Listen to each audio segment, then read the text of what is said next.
to Bits and Bytes, a television series about computers, or rather about microcomputers, the small personal ones that are selling like hotcakes nowadays. I'm Luba Goy, and I'm going to be the presenter of the information about computers that's been prepared for us by the experts. And this is Billy Van, who's going to be himself, the average person who knows nothing about computers but wants to learn. Computers seem to have crept in everywhere, haven't they? Here are some familiar scenes.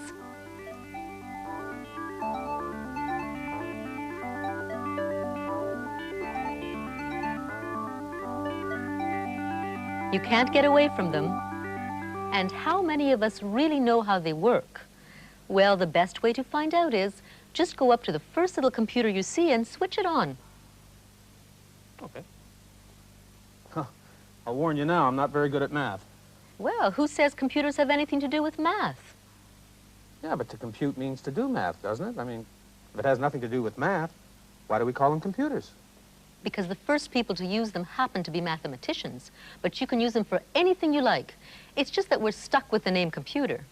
Oh, okay. Well, I guess I better turn it on.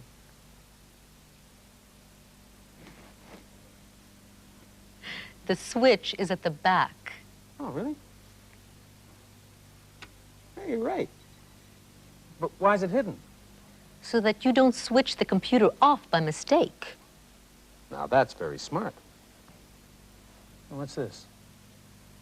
31,743 bytes free.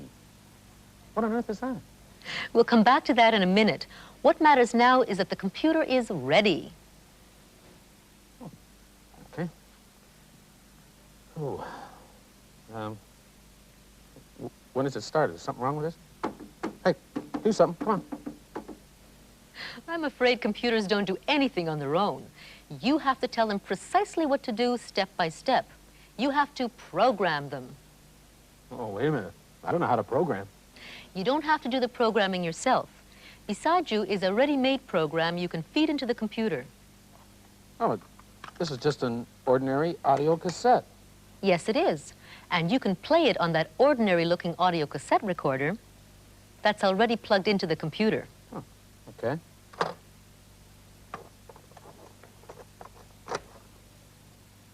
So, do I press play? Not yet.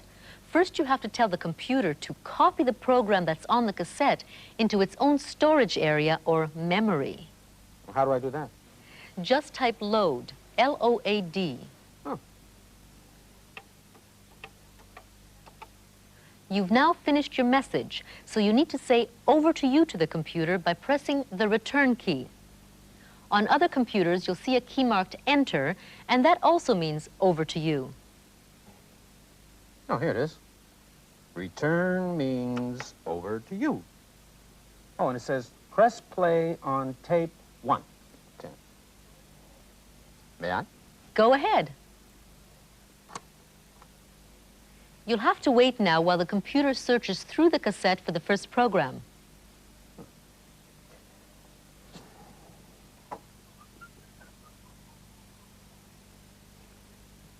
I thought these things were supposed to be fast.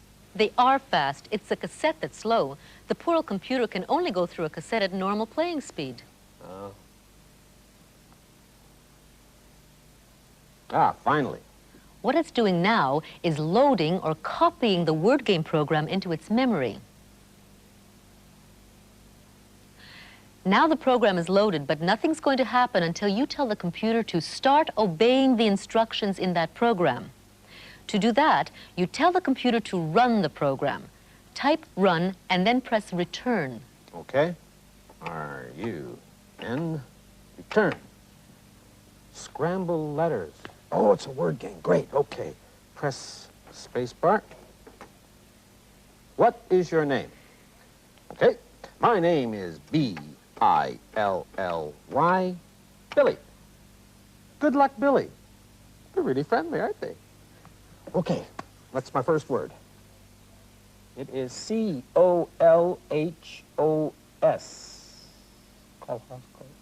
School, school.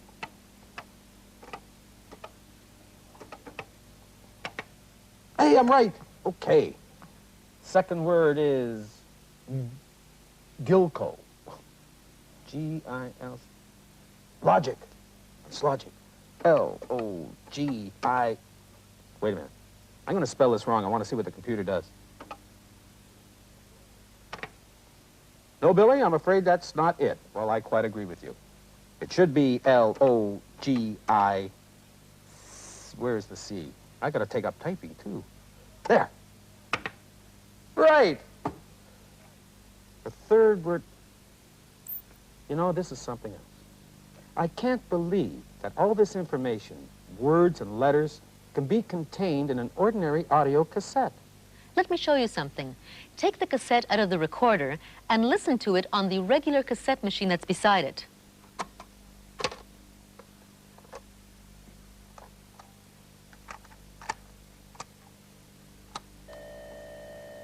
Ooh, wait a minute.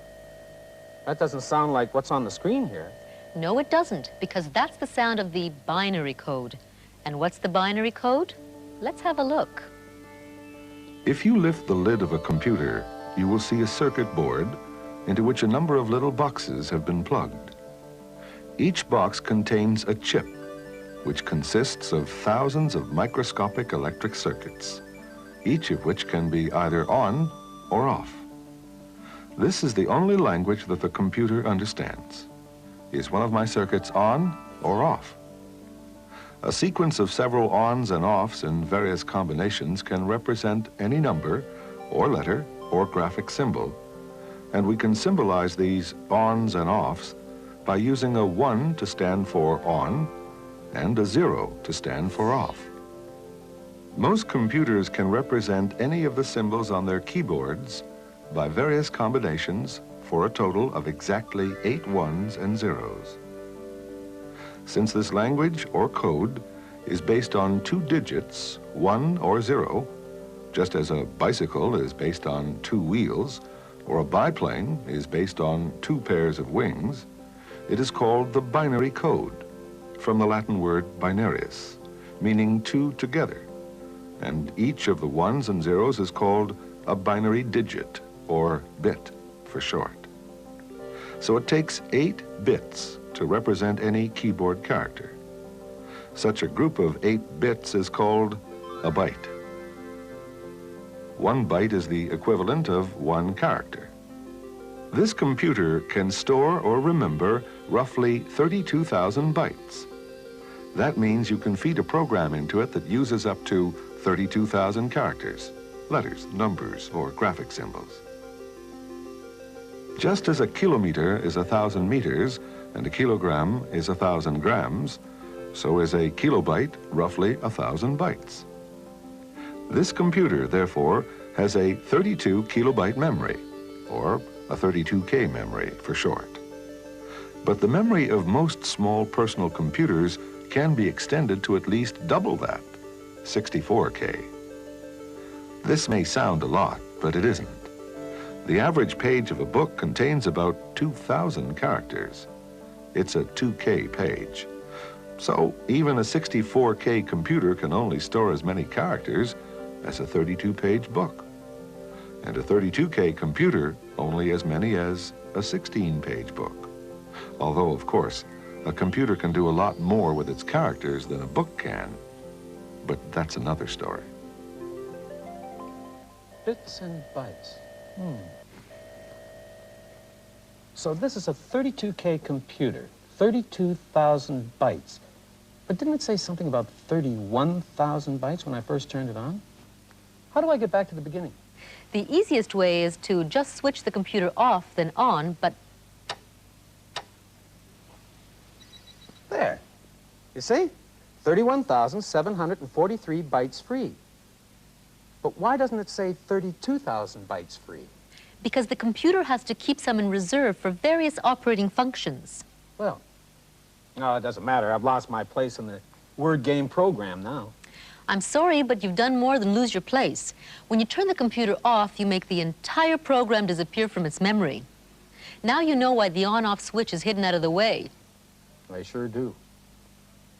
Okay, well, how do I get back to where I was? You have to go through the whole loading process all over again. Rewind the cassette, type load, then hit return. Then press play on the cassette recorder, then you type run and hit return. Oh, isn't there a quicker way? Yes, there is. There's an Apple computer right beside you that's already hooked up to a device for getting at ready-made programs very quickly. It's called a disk drive. Oh, all right. Switch is in the back, I suppose? That's where it is. There's nothing on the screen. No, the Apple uses an ordinary TV set, and you have to turn the screen on separately. Oh, okay. Oh, here it is. Now, do you see that envelope beside the computer? Uh-huh. It contains something called a floppy disk. Take the disk out and turn it so the label is up. Make sure the slot is facing away from you. What's this? Okay. Now, lift the flap on the disk drive, That's this here. slide the disk in, and close the flap. Okay, label up. There. Oh, choose a game. Instant Zoo. I think I'll play that. Now, just follow the instructions on the screen. Okay, it says press 1, 2, 3, 4. It's number 1, and press return. Loading Instant Zoo. This is a pattern recognition game prepared by the Sesame Street people. Oh, it sounds like fun. Instant Zoo, an animal guessing game. Okay. Here comes an animal. Try to guess what it is. Okay, let me see. To see more, press return. Okay, there we go. When you want to guess the animal, press the ESC key, and there it is. Oh, I know what that is, I think. Fish, it's a fish. Let me see now. F-I-S-H. Turn. Hey, I'm right. It's a fish. And a musical one, too. Yep, it's a fish. You're really in the swim of this game. Okay, press return. And what's this animal now? When you want to guess the animal, press the ESC key. Okay, that looks like, those look like ears to me. Wait a minute. ESC, the animal is a rabbit. Okay, R-A-B-B-I-T.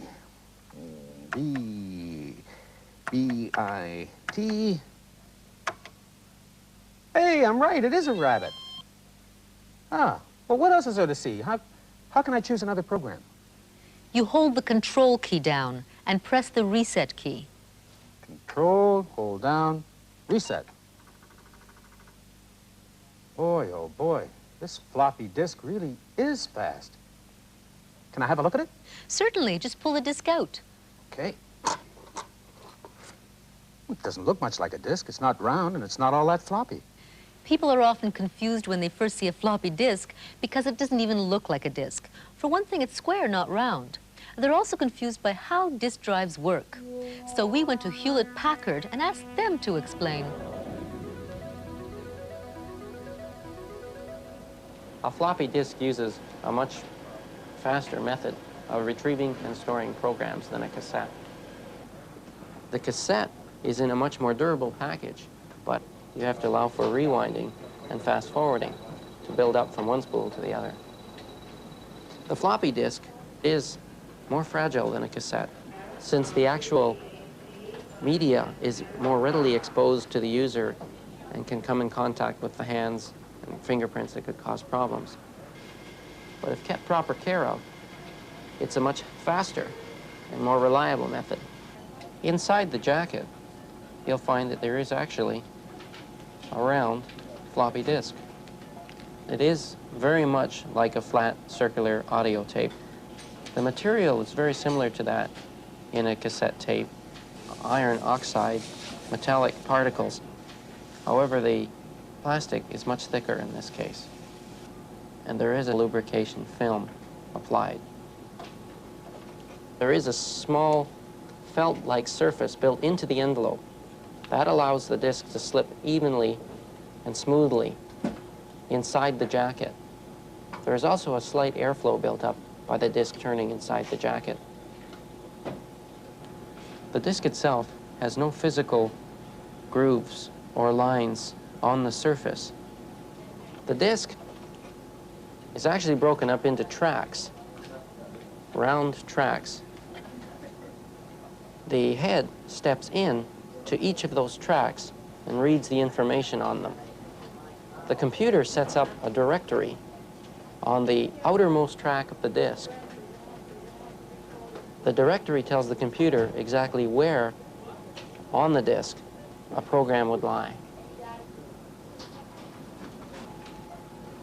This is the actual read-write head. There is the electromagnet that does the reading and the writing on the surface.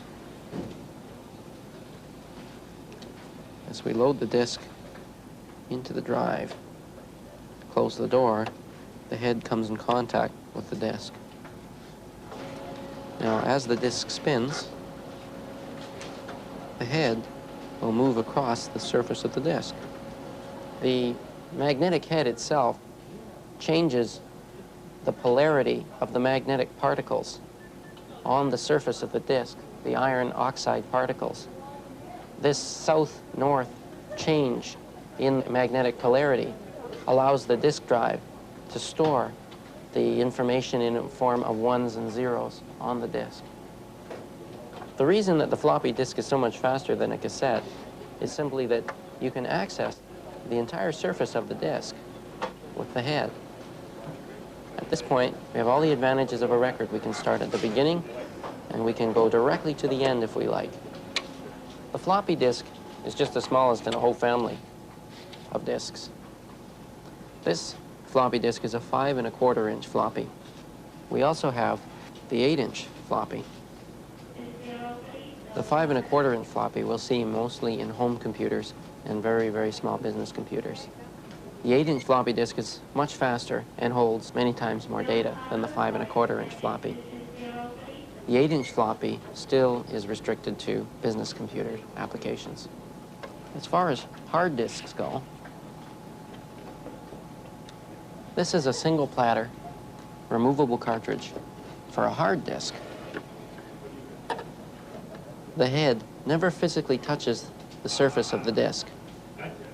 It's suspended by a very, very thin film of air.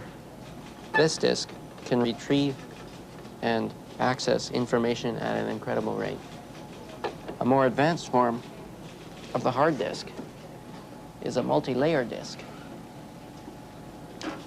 In this particular disk pack, we have 5 platters that can be recorded and played back on each side of the disk, giving us 10 total surfaces to read and write on. This large 5-layer disk pack has the capacity to hold as much information as almost 500 of these floppy disks. Okay, so now I know how to load a ready-made program into a computer by means of disk or a cassette. Is it the same for all these computers? Yes, it is, with a few very minor variations. These are some of the most popular personal computers. You started off with a PET. Then you tried an Apple. This one is the Radio Shack. This, the Atari. Behind you is the IBM personal computer. And over there is the Texas Instruments computer. And the Xerox computer. They all accept programs on either cassette or disc. And they all look like typewriters plugged into a TV set. Yes, they all have a keyboard and a screen. Sometimes the keyboard has a built-in TV set, but usually you plug it into a separate TV. And computers are getting smaller all the time. This isn't a calculator, it's a computer, the Radio Shack pocket computer with a tiny built-in screen. And this one here is the Sinclair. It's the smallest and cheapest computer so far that can be plugged into a full-size TV screen. It comes with a 1K of memory but can be expanded to 16K. These are real computers, and just like the bigger ones, they're all based on the binary code. You know, when I think about it, bits and bytes and the binary code and K and all of that stuff, it really wasn't all that hard. But come on, own up.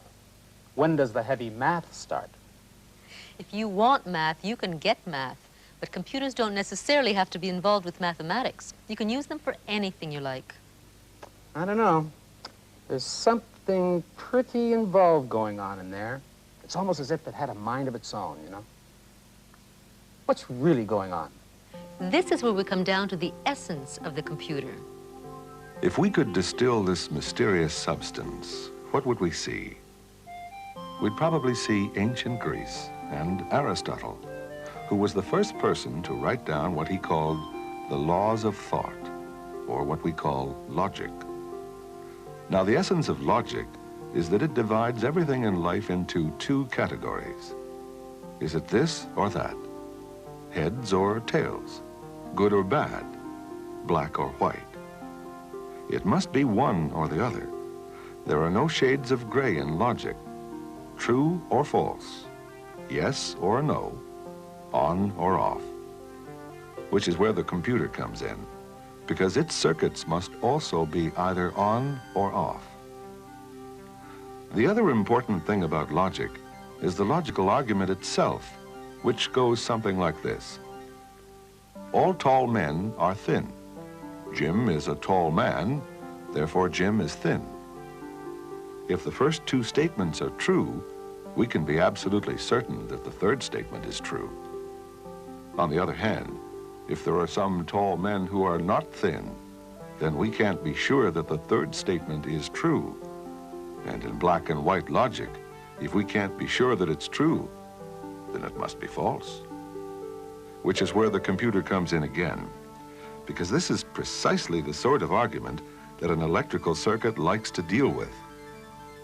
If we imagine one of these circuits as being like this, with a power source, a battery, two switches, and a light bulb, then we can see that the electric current from the battery can only reach the light bulb and make it light up when both switches are on. If either switch goes off, the light goes out. Now, as far as the circuit is concerned, on or off can just as easily stand for true or false. So if the first switch is statement 1 in our logical argument, and the second switch is statement 2, and the light bulb is statement 3, then only when both of the first two statements are true can the third statement also be true. But if either of the first two statements is false, then the third statement must also be false. What all this boils down to is that a computer is not a calculating machine. It's a logic machine. It doesn't so much compute things as argue about things in a strictly logical black and white fashion. So what you're saying is that these computers are nothing but a bunch of little electric Aristotles turning each other on and off? That's a good way of putting it. And what I've been feeding them by means of a disc or cassette is really a series of logical arguments? Exactly. Those two educational games you looked at were both based on logical arguments. Okay, I played a couple of games based on logic. Now, what else can the computer do for me? That's what this whole series is about. Here's a preview of what's coming up. We'll be looking at how to write simple programs. Then, print, quotation, late, exclamation point, quotation. Don't forget the colon. Don't forget the colon. There we are. And go to 20. That is terrific. Oh. Yeah, but my program isn't finished yet, is it? Not quite. How to file information on the computer. So this program is now permanently on the disk. Type catalog and you'll see. Okay.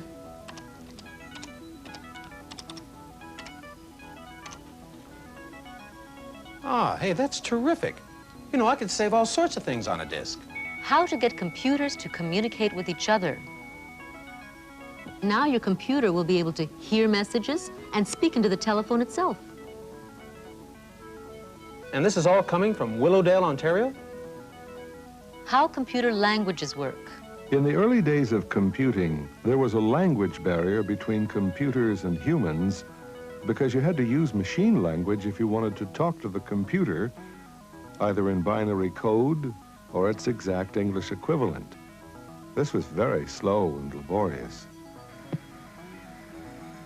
We'll also investigate computer graphics.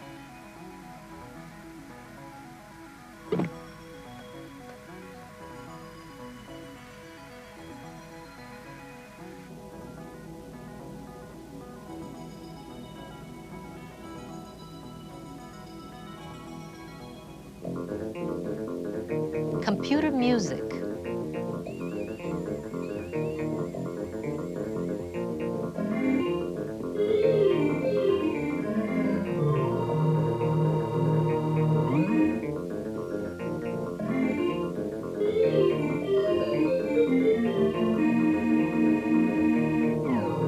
Word processing. If I'm doing one thing such as text editing and I realize, oh, I really can't finish this document because I forgot some information, I simply want to move to a different window on the screen, search for what I want, copy it, and paste it into the original document that I was working in. And video discs. And videotex systems. In the program that comes immediately after this one, we'll look at some everyday applications of the computer. How it can help you work out your finances. Why? Enter. Oh. Now press the space bar for each succeeding year.